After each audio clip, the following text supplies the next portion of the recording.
शुभप्रभात शुभप्रभात शुभप्रभात. आजच्या कार्यक्रमाचे सन्माननीय अध्यक्ष, आदरणीय व्यासपीठ, वंदनीय गुरुजन वर्ग आणि स्वतंत्र व प्रजासत्ताक भारत देशाचे सुजाण देशवासियांना प्रजासत्ताक दिनाच्या हार्दिक शुभेच्छा. आजचा हा दिवस प्रत्येक भारतीयासाठी आनंदाचा, उत्साहाचा, अभिमानाचा व सन्मानाचा दिवस आहे.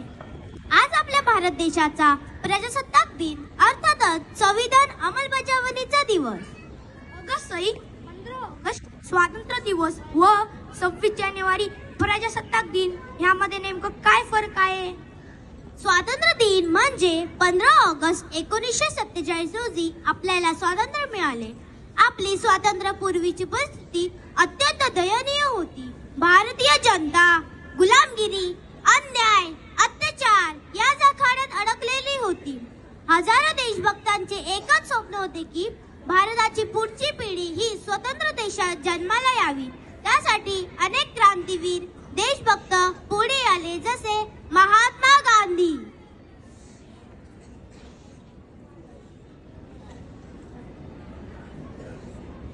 ना ढाल ना तलवार, सत्य उंचा तुमचे हत्या. राणी लक्ष्मीबाई.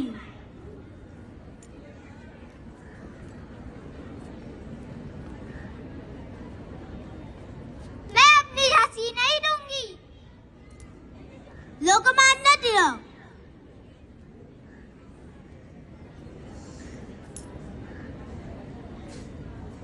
स्वराज्य हा माझा जन्मसिद्ध हक्क आहे आणि तो मी मिळविणारच. लोकमान्य टिळक. नेताजी सुभाषचंद्र बोस.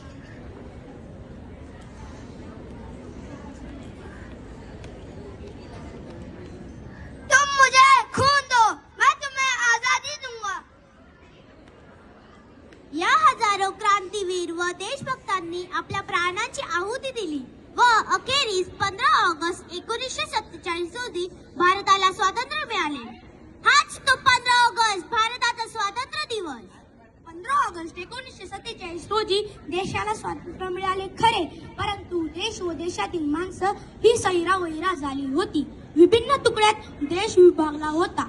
अशा दिशा भरकटलेल्या देशाचा स्वातंत्र्य बाधित ठेवण्यासाठी आवश्यक होतं ती नियमावली म्हणजेच भारताचा एक रहिवासी म्हणून पाडाव्याचे नियम. म्हणजेच मित्रांनो, एक छोटीशी संस्था चालवायची असेल तर त्या संस्थेसाठी नियम पाळावे लागतात. मग तर भारत देश हा खूप मोठा देश असून त्यामध्ये विविध राज्य आहेत. हा देश व्यवस्थित चालविण्यासाठी नियमावलींची गरज आहे.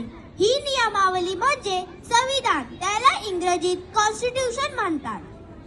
दलितांना प्रकाशाचा मार्ग दाखवणारे स्वातंत्र्यवीर, अर्थशास्त्रज्ञ, भारतरत्न डॉक्टर बाबासाहेब आंबेडकर.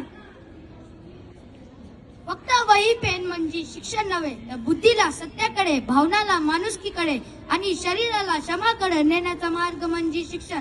म्हणून शिका, संघटित व्हा व संघर्ष करा. भारताचे संविधान हे डॉक्टर आंबेडकर यांच्या अध्यक्षतेखाली काही तज्ञ मंडळींनी येऊन पूर्ण केले. हे संविधान पूर्ण करण्यात जवळजवळ 2 वर्ष 11 महिने 18 दिवसांचा कालावधी लागला. या अंमलबजावणीची सुरुवात 26 जानेवारी 1950 रोजी केली. पण 26 जानेवारी हाच दिवस का निवडला?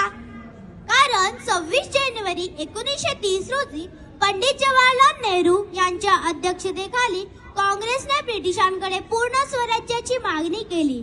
त्यावेळी लाहोरमध्ये रावी नदीच्या काठी तिरंगा फडकवला व तो दिवस स्वातंत्र्य दिन सारखा साजरा करण्यात आला. 26 जानेवारी या दिवसाची आठवण चिरायू ठेवण्यासाठी संविधान अंमलबजावणी 26 जानेवारी 1950 रोजी केली.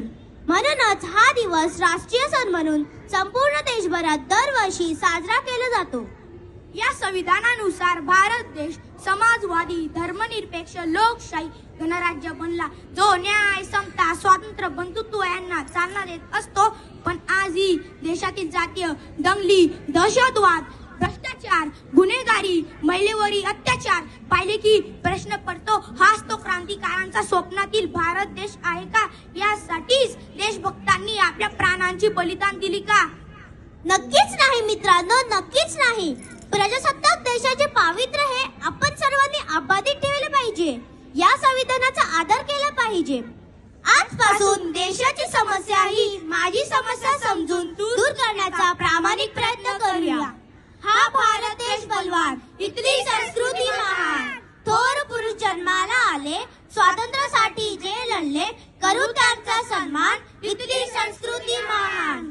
भगतसिंग, राजगुरू, क्रांतीवीर, अखेरच्या श्वासावर यांचे मोलाचे बलिदान, इथली संस्कृती महान. डॉक्टर बाबासाहेब आंबेडकर घटनेचे थोर शिल्पकार, दिधली हक्काची जाण, इथली संस्कृती महान. जय हिंद.